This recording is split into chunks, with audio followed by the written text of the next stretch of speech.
YS షర్మిలను YS Sunitha Reddy ఇడుపులపాయలో కలిశారు. ఇడుపులపాయలోని వైఎస్ఆర్ ఘాట్లో షర్మిలతో కలిసి సునీత ప్రత్యేక ప్రార్థనలు చేశారు. ఇక అక్కడి నుంచి కడపలో జరిగే కాంగ్రెస్ పార్టీ జిల్లా స్థాయి విస్తృత సమావేశానికి బయలుదేరారు. షర్మిలతో కలిసి సునీత ఒకే వాహనంలో వెళ్లారు. దీంతో సునీతారెడ్డి కాంగ్రెస్లో చేరే అవకాశం ఉందని ప్రచారం ఊపందుకుంది.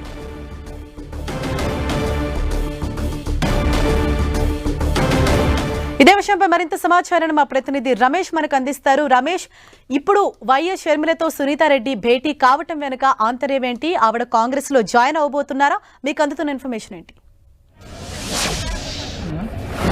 హరీష్ ఏపీసీసీ అధ్యక్షులైనటువంటి షర్మిలతో ఈ రోజు ఉదయం 7:30 వివేక కుమార్ అయినటువంటి సునీతారెడ్డి ఇడుపులపాయలో భేటీ అయ్యారు. ఈ భేటీ అనంతరం ఇరువురు కూడా కలిసి వైఎస్ అంతేకాకుండా వైఎస్ ఆశీస్సులు పొందినటువంటి తర్వాత ఇద్దరు ఒకే వాహనంలో కడప నగరంలో జరుగుతున్నటువంటి జయరాజ్ గార్డెన్ లో జరుగుతున్న కడప అన్నమయ్య జిల్లాలకు సంబంధించినటువంటి కాంగ్రెస్ పార్టీ విస్తృత స్థాయి సమావేశానికి బయలుదేరుతున్నారు. మరి కాసేపట్లో ఈ యొక్క ప్రదేశాన్ని కూడా వారు రాబోతూ ఉన్నారు.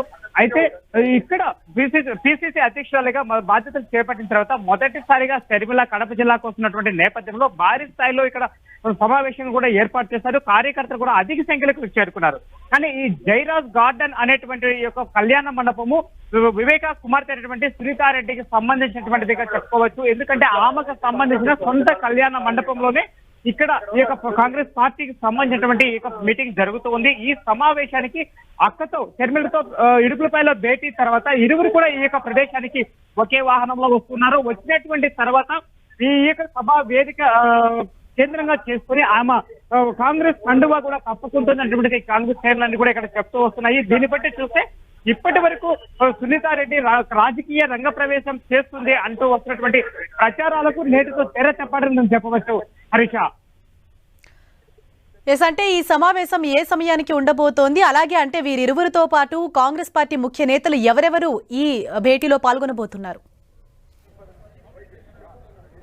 హరీష, ఈ సమావేశం మరి మనం చూసినట్లయితే అటు సునీతారెడ్డి కావచ్చు, అదేవిధంగా శర్మారెడ్డి కావచ్చు, మరి కొద్ది క్షణాల్లోనే ఈ యొక్క ప్రాంతానికి చేరుకోబోతున్నారు. వారితో పాటు కాంగ్రెస్ పార్టీకి చెందినటువంటి తులసిరెడ్డితో పాటు అనేక మంది సీనియర్ నేతలందరూ కూడా ఇక్కడికి వచ్చారు.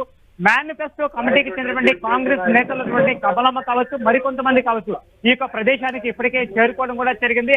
అంటే అన్నమయ్య జిల్లా, అదేవిధంగా కడప జిల్లాకు సంబంధించినటువంటి కాంగ్రెస్ నేతలందరూ, నియోజకవర్గ స్థాయి నేతలందరూ కూడా ఈ యొక్క ప్రదేశానికి ఇప్పటికే చేరుకున్నారు. వీరందరినీ కూడా ఉద్దేశించి కాంగ్రెస్ పార్టీ కార్యకర్తల నుంచి ఆమె ప్రసంగించేటువంటి అవకాశం కనపడుతోంది. అంతేకాకుండా మొదటిసారిగా పిసిసి అధ్యక్షురాలుగా బాధ్యతలు చేపట్టించిన తర్వాత ఈ యొక్క మొదటి సమావేశాన్ని ఇక్కడ నిర్వహించబోతున్నారు. ఈ సమావేశంలో కీలక పరిణామం చోటు చేసుకోబోతుంది.